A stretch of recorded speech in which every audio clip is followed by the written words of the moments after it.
Bab ke-8, Babul Istiqamah di kitab Riyadhus Shalihin. Istiqamah nanti di bab sebelumnya Pak. Atas soal ini ya. Coba sabar.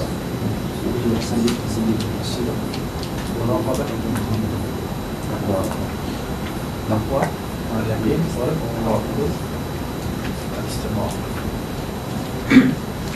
Sebenarnya sebagaimana kalau kita di buku ya, selalu kita sampaikan itu pasti yang kalau beli buku yang mungkin menarik untuk dibeli itu karena apa?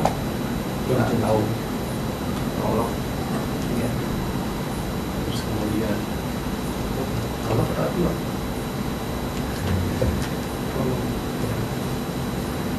kemudian daftar isi. Pandaian seorang penulis itu kita bisa menyampaikan gagasan besarnya tertuang dalam satu dua baris kalimat ya. Dan menjadilah sebuah buku. Maka setidaknya kita bisa memahami benar-benar cergasnya Imam Nawawi, hati yang jernih, pikiran yang terus terterapi, mengkonsep dengan tertib. Rupanya bab ke-8 ini bab istiqomah sebenarnya kayak itu sebuah kunci. Apa peran utama yang menyebabkan kita bisa istiqomah secara ikhtiar manusiawi? Kapan kita bisa mulai tertata rapi hidup ini bisa istiqomah? Kalau sudah bisa melewati 7 fase pertama sebagaimana judul, kita sudah benar-benar menjalankan yang namanya pintar mengelola niat. Karena niat itu tidak hanya di awal, bisa di tengah perjalanan, kemudian disusupi setan, disusupi tidak ikhlas. Karena niat itu bisa di awal, tengah, menjadi akhir, ya, selalu berbaru niat dan taubat. Supaya yang namanya taubat itu membuat kita tidak punya tanggungan. Memuat ibarat utang ya, Rabbudai layak baru hadiah ya. Orang yang mempunyai utang, orang yang memiliki piutang, artinya yang ngutangin orang, maka dia tidak akan menerima hadiah. Paham ya? Oke. Kalau orang yang memberikan hutang, maka yang dari orang yang berhutang itu pasti yang diminta adalah lunasi dulu hutangnya, lalu kasih hadiah. Orang yang beri hutang tuh nggak mau kalau dikasih hadiah. Kamu kan punya hutang, kan masih lunasi aja dulu hutangnya, dulu masih aja. Nah, sebenarnya setiap amal ibadah itu kan persembahan kita, hadiah kita kepada Allah. Kan ketika kita kesulitan untuk melakukan ibadah, sebenarnya bukan soal ibadah itu yang berat, susah, tapi rupa-rupanya karena kita masih punya hutang kepada Allah. Yang hutang itu belum dibayar. Cara bayarnya bagaimana? Dengan taubat kita kepada Allah. Kalau kita sudah bertobat, itu pasti amal ibadah apapun pasti akan Allah bukakan pintunya. Apapun yang kelihatannya puasa susah, mereka ringan. Kalau wajib kita pasti bisa. Gampang itu maksudnya bukan cara menggampangkan sebuah ibadah, tidak. Tapi maksudnya ya, situasinya memang pada semua puasa. Rojaah misalnya. Sebab sudah diawali dengan taubat, ini taubat, sabar. Jadi kalau kira-kira kalau kita belum merasa mudah untuk istiqamah, murojaah lagi. Apa tadi? Dari awal sampai ke yakin tawakal. Baik. Babul istiqamah. Qala al-muallif al-Imam an-Nawawi rahimahullah تعالى ونفعنا به وبعلومه الدارين. قال الله تعالى أعوذ بالله من الشيطان الرجيم فاستقم كما أمرت. وقال تعالى إن الذين قالوا ربنا الله ثم استقاموا تتنزل عليهم الملائكة ألا تخافوا ولا تحزنوا وأبشروا بالجنة التي كنتم توعدون نحن أولياؤكم في الحياة الدنيا وفي الآخرة ولكم فيها ما تشتهي أنفسكم ولكم فيها ما تدعون نزلا من غفور رحيم. Ayat kedua. Ayat ketiga, qala ta'ala innal ladzina qalu rabbuna Allah thumma istaqamu fala khaufun 'alaihim wa la hum yahzanun. Ulaika ashabul jannah khalidina fiha jazaa'an bima kanu ya'malun. Ayat pertama, fastaqim kama umirta, sebagaimana disebutkan dalam surat Hud. Khitab ini untuk siapa? Muhammad sallallahu alaihi wasallam. Untuk khitab ini adalah bukan sembarang ajakan dialog, karena yang diajak dialog adalah Nabi Muhammad sallallahu alaihi wasallam. Fastaqim kama umirta. Kemarin kita sudah membahas istiqomah itu ada berapa? Istiqomah fil istiqamah fil istiqamah fil ahwal, istiqamah fil mawdu'at, mawdu', istiqamah fil amkinah, istiqamah yang terikat pada sebuah tempat atau yang awal, azminah, waktu. Ya, betapa banyak yang namanya orang kalau musim Ramadan gini masih semangat ya. Nanti pasti dari Ramadan ya, udah lupa lagi yang namanya masjid. Kan kalau di Suriah itu apa namanya, dulu kita pernah cerita ada seorang jamaah itu nyapa imamnya apa namanya malam terakhir Ramadan setelah malam. Tapi ketemu lagi ya tahun depan. Itu saking polosnya. Itu menandakan bahwa dia pergi ke masjid hanya Ramadan saja. Di sini untung nggak ada, karena istiqomah semua berarti ya. Ya antara dua, antara istiqomah semua, ya antara juga lebih ya, pegang lagi nggak pamitan. Karena itu kan masih penting ada pamitan kan. Istiqomah fil azminah. Ya. Istiqomahnya soal waktu. Kemudian istiqomah fil amkinah. Ini juga mempunyai mana positif negatif. Positif negatif itu ya artinya kalau misalkan kalau kita kasih contoh kemarin misalkan jam 3 pagi waktu umroh ya, itu sudah berangkat ke Masjidil Haram setelah Masjid Nabawi aja, karena memang tempatnya mempunyai makna yang luar biasa bagi hati setiap kaum muslimin. Kita pasti pengen berlomba-lomba. Tapi kalau di sini mau ngapain? Jam 3 Darussalam. Tapi bukan berarti itu, artinya memang orang yang hanya baiknya juga termasuk buat antum yang masih di fase menjadi santri. Istiqomah aja, jangan hanya terikat di amkinah, di ma'had. Itu kan amkinah ya, masuk bagian tempat. Begitu pulang untuk semua ya, amalan-amalan ibadahnya, tilawahnya, bahkan mungkin kayak ini pakai dalil yang dikembangkan untuk menjadi sebuah kebaikan. Apa itu? Kayak tidur daripada bangun berbuat madharat. Pada tidur ngerepotin daripada bangun gak bermanfaat, mending tidur kan. Selamat. Kata Imam Ghazali apa? Celakalah orang yang mendapatkan keselamatan hanya lewat pintu tidur. Kemudian yang ketiga, istiqamah fil ahwal. Keadaan harus teruji, dalam keadaan sehat ya, dalam keadaan sakit, dalam keadaan kaya, dalam keadaan miskin, itu harus teruji. Ini jadi hamba yang baik itu gara-gara lagi punya uang. Kadang-kadang orang terbang ke masjid bisa jadi sebuah apa namanya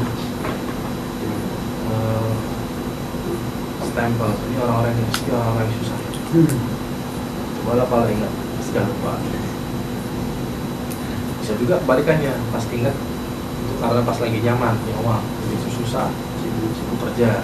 Sama aja, jadi manusia semua serba salah. Makanya di surat itu Fajar ya, Pak Mali Ustaz juga Al-Buruj.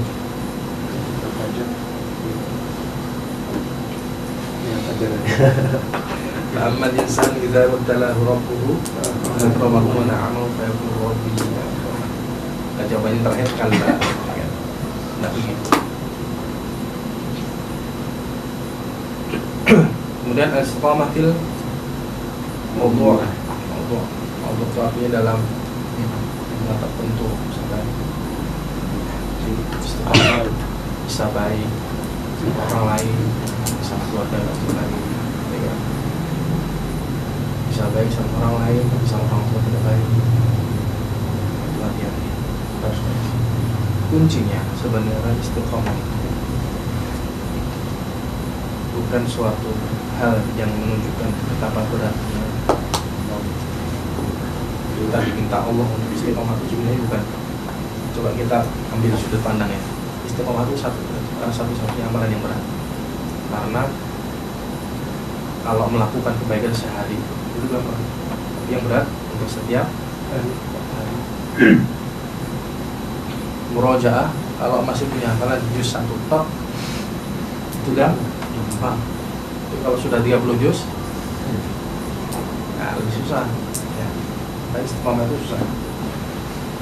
Jadi bagaimana cara kita mengubah pola pikir kita supaya ini, karena sama-sama, bukan berarti kalau yang lebih istilahnya lebih berpengalaman, lebih usianya lebih tua, lebih dewasa, bukan berarti lebih mudah istiqomah. Tidak, justru semakin tinggi itu semakin susah untuk istiqomah karena ujiannya lebih besar. Setidaknya dari istiqomah ini kemudian kita bisa melihat kacamata keadilan Allah. Kalau kita melihat keadilan Allah, berarti Allah itu maha baik. Dan kalau bicara masalah adil itu berarti Allah itu fair. Logikanya buat kita masuk. Contohnya begini. Kalau misalkan antum hatam juz 1 dan hatam juz 2, itu nanti sampai juz 15. Kalau misalkan ketika dikasih ujian pertanyaan yang dikasih soal itu nanti adalah yang keluar hanya dari juz 1 saja, itu sebuah keadilan atau enggak? Kan enggak. Atau misalkan sudah 15 juz tapi yang keluar soal hanya juz 15 saja, yang paling akhir, adil enggak? Kan enggak. Maka yang adil itu adalah kalau misalkan 15 juz ya soalnya 15, per juz hanya 1 saja, atau 1 ya, 2, atau setiap juz itu keluar pertanyaan. Itu yang disebut dengan keadilan. Maka bagaimana ketika Allah ingin menguji keistiqomahan seseorang? Allah perlu uji dari sisi 4 tadi. Dia kalau di pondok sama di rumah sama, dia kalau dalam keadaan sehat atau sakit sama saja atau tidak. Itu kalau kita melihat dari sisi Allah itu ternyata adil, ternyata kasih uang di saat aku sehat, kasih uang di saat aku sakit. Nah, digunakan ini sama-sama untuk kebaikan atau enggak? Dikasih kesempatan sehat, gunakan untuk murojaah atau enggak? Dikasih waktu sakit masih murojaah atau enggak? Nah, itu sebenarnya kita kalau tanpa muraqabah kita susah kan buat istiqomah. Contoh sederhana, hari Senin sampai Jumat itu bukan hari libur, tapi Ustadznya menguji hari Senin sengaja tidak hadir. Ustadznya nggak ada nih, tetap ada di masjid nggak nih jam segitu. Untuk menguji sebuah makna istiqomah, kalau tanpa dihadirkan pada bab sebelumnya yaitu muraqabah, sidq, sabar, nah semua kan, sabar nggak untuk duduk di situ, ya kan? Sidq nggak, muraqabah nggak, niatnya benar nggak, datang ke sini, kan? Apa lagi? Yakin dah, tawakal nggak kalau ini semua Allah ganti kesabaran kita dengan Allah ridhoannya. Semuanya dapat 7 poin tadi itu, 7 poin tadi. Makanya yang membuat kita kalau istiqomah itu bisa kalau kita mawas diri dan kita merasa oh ini memang ujian dari Allah. Allah adil. Kalau diuji dengan aku duduk di sini sebab karena ada ustadznya ya wajar. Ya, kalau nggak ada mampu nggak aku tetap duduk di sini.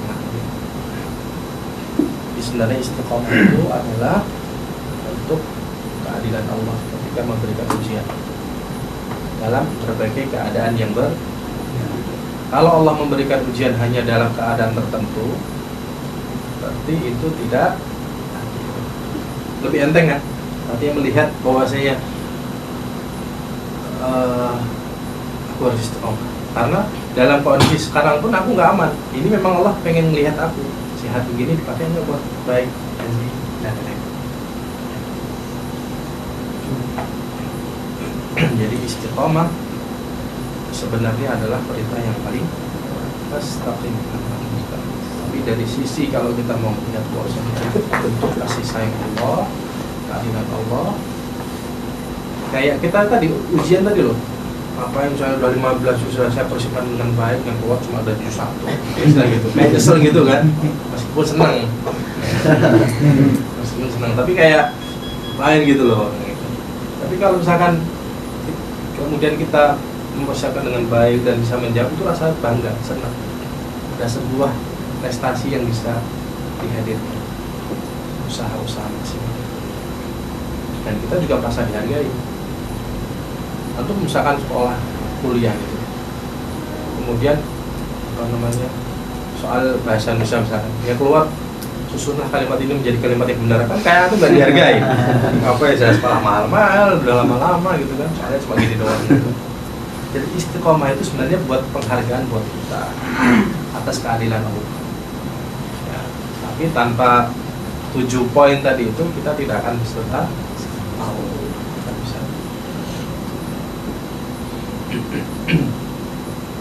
طيب الحديث الأول وعن أبي عمرو وقيل أبي عمرو سفيان بن عبد الله رضي الله عنه قال قلت يا رسول الله قل لي في الإسلام قولا لا أسأل عنه أحدا غيرك قال قل آمنت بالله ثم استقم رواه مسلم.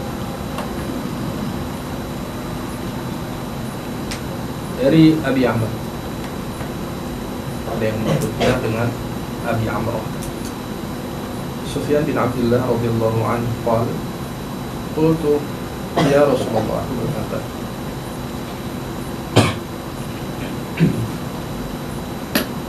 siapa mengatakan? Abi Amr. Ya Rasulullah, qul li fil Islam qawlan la as'alu anhu ahadan ghairak. Wahai Rasulullah, sampaikan coba. Wahai Rasulullah, berikan kepada Rasulullah petunjuk fil Islam. Ini berarti garis besarnya tentang Islam itu apa sih? Ya. Sahabat ini tidak bertanya tentang dullani ala amalin, bahasanya gitu. Karena ada redaksi hadis lain. Tunjukkan padaku satu amalan yang mana dengan amalan itu aku tidak ngantuk. Berwudu ya.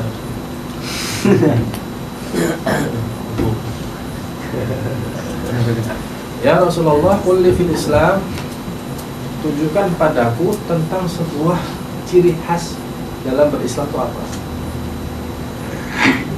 Qaulan, sederhana saja, qaulan la as'alu anhu ahadan ghairak, yang dengan jawaban itu nanti aku tidak akan lagi bertanya kepada orang selain engkau.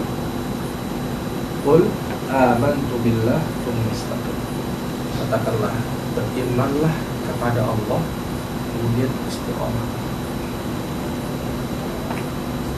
Bagi kita mungkin orang-orang akhir zaman sekarang ini seperti jawabannya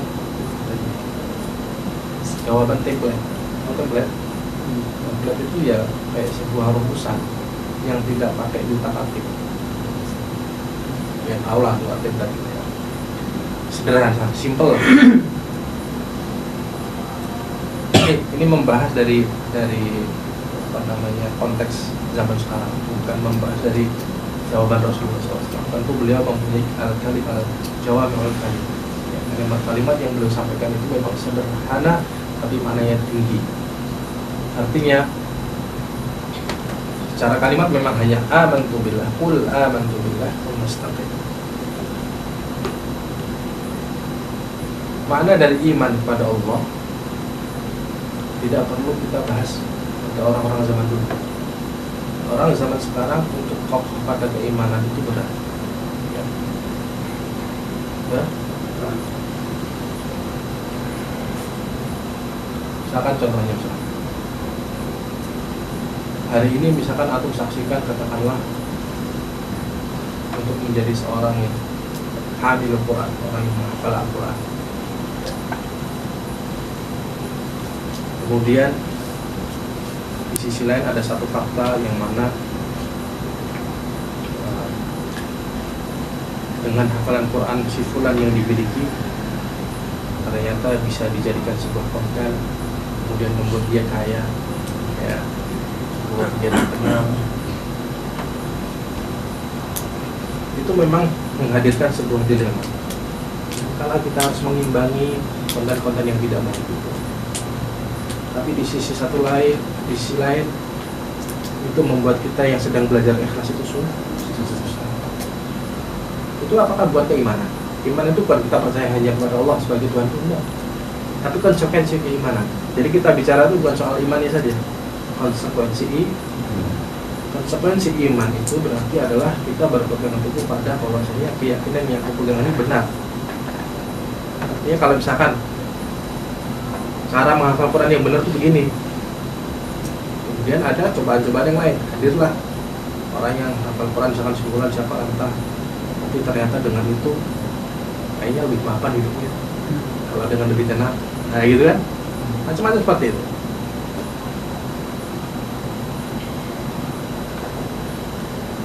Ya hal-hal yang seperti itu sebenarnya kalau kita tidak kokoh imannya, kita akan mudah terbawa.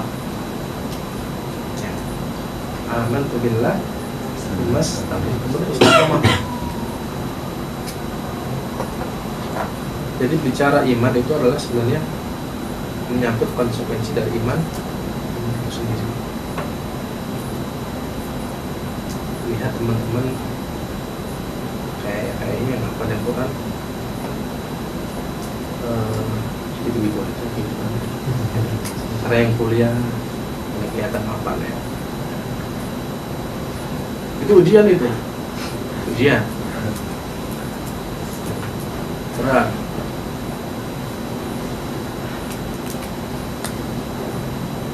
Nah, itu bicara konteks zaman sekarang. Jadi makna iman itu kadang-kala juga terkait pada logika keimanan juga. Kalau misalkan logika keimanan kita, keyakinan kita hari ini seperti itu tadi saja sudah goyah, maka kadang-kala kalau untuk diterapkan pada orang-orang seperti zaman dulu itu juga masuk akal juga. Masuk akal tuh kayak gini misalnya, alam sebesar ini bagaimana bisa berbanding jauh keyakinan antara orang-orang zaman jahiliyah sama dengan ajaran yang dibawa oleh Nabi Muhammad SAW. Orang-orang jahiliyah itu meyakini bahwasanya Tuhan itu banyak, Tuhan yang mengatur langit, atau bahasa sekarang orang sekarang dewa, Tuhan yang mengatur gunung, mengatur laut, itu banyak Tuhan. Sementara kemudian Nabi Muhammad datang dengan ajaran Tuhan itu satu. Alam sebesar ini bagaimana bisa yang mengatur satu? Itu sebenarnya tidak jauh dengan keyakinan kita hari ini. Bagaimana masa depan kita ini cerah, sementara kita hanya bermodal keyakinan sekolah, hafalin Quran kok, itu nggak bicara bisnis, gitu kan? Ini materi yang sensitif, tapi maksudnya bukan untuk memandang rendah tentang nilai ini, tidak. Justru kita ingin mengangkat ini. Bagaimana bisa keyakinan Quran ini kemudian mengangkat dari seluruh aspek, ya kan? Ini penting karena akidah tadi. Yang paling penting adalah imannya benar dulu. Kalau imannya sudah benar, pasti dia istiqomah. Kenapa nggak bisa istiqomah? Karena imannya belum benar. Karena sesuatu yang nggak diyakini kok. Antum nggak yakin situ, ya pasti nggak akan betah di situ. Gitu. Hatinya harus mustakfir dulu, harus kokoh dulu. Tapi kalau sudah kokoh, betah, pasti istiqomah bisa. Nah, sama orang-orang kafir tadi, Maka kemudian disebutkan di dalam Al-Quran, aja'ala al-alihata ilahan wahida in hadza illa syai'un ujab. Surat As-Saff sudah kita buka.